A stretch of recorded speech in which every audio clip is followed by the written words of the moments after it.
ఆవు యొక్క మూత్రంలో కూడా బంగారాన్ని మనం తీసుకోవచ్చు. ఇప్పటికీ రష్యా, అమెరికా వాళ్ళు మన భారతీయ గోవుల పైన పేటెంట్ రైట్స్ తీసుకొని గోమూత్రం నుంచి మొన్న మీరు చూసుకున్నట్టయితే గూగుల్లో కూడా సెర్చ్ చేయొచ్చు, 20 టన్నుల బంగారాన్ని సేకరించారు. గోమూత్రంలోంచి బంగారం సేకరణ జరుగుతుంది. ఆల్రెడీ దానికి సంబంధించినటువంటి సర్టిఫికేట్స్, టెస్టింగ్ రిజల్ట్, దాని రిపోర్ట్స్ అన్నీ కూడా గూగుల్లో ఉన్నాయి.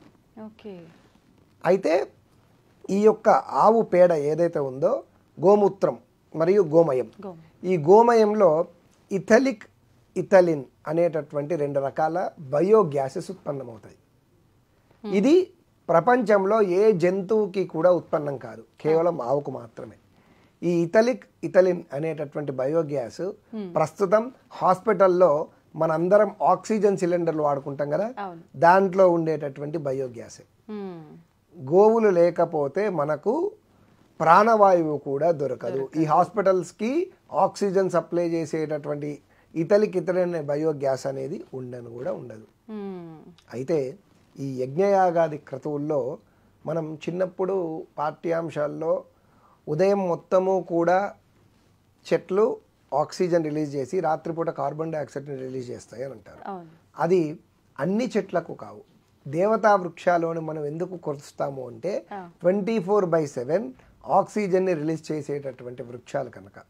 అందులో విశేషించి రావి, మోదుగ, మేడి, జువ్వి, మామిడి, అలానే తులసి,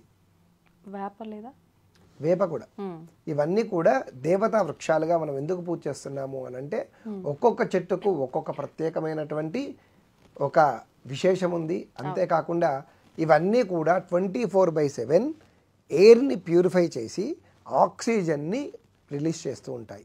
అందుకే వాటిని మనం సమిధలుగా యజ్ఞంలో వాడతాం. అలానే ఈ ఆవు యొక్క గోమూత్రము, గోమయంని కలిపి హోమగుండానికి చుట్టూ కూడా అలకడం వల్ల యాంటీ రేడియేషన్గా పనికొస్తుంది. అంటే వాతావరణంలో ఉండేటటువంటి బ్యాక్టీరియాను సంహారం చేస్తుంది.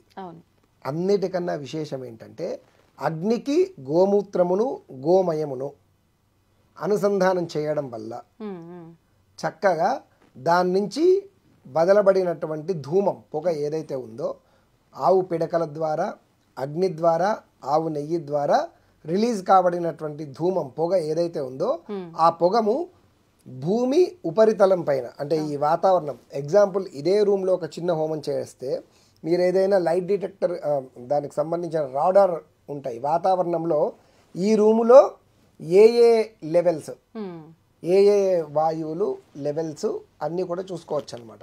జిహెచ్ఎంసీ వాళ్ళ దగ్గర, తర్వాత పొల్యూషన్ బోర్డు వాళ్ళ దగ్గర కొన్ని మిషన్స్ ఉంటాయి. ఆ మిషన్స్ని మీరు రూమ్లోకి తెచ్చిపెట్టుకోండి.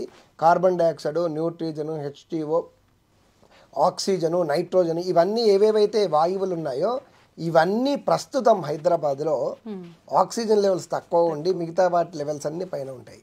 కానీ ఒక చిన్న ఆవు పిడకను వెలిగించి దాని మీద ఒక 2 చుక్కల ఆవు నెయ్యిని వేయండి. ఒక 10 నిమిషాలు రూమ్ అంతా పొగైన తర్వాత మీరు అదే మిషన్ ఆన్ చేసుకోండి. ఆక్సిజన్ లెవెల్స్ పెరిగి మిగతా అన్నీ కూడా కంట్రోల్లో ఉంటాయి.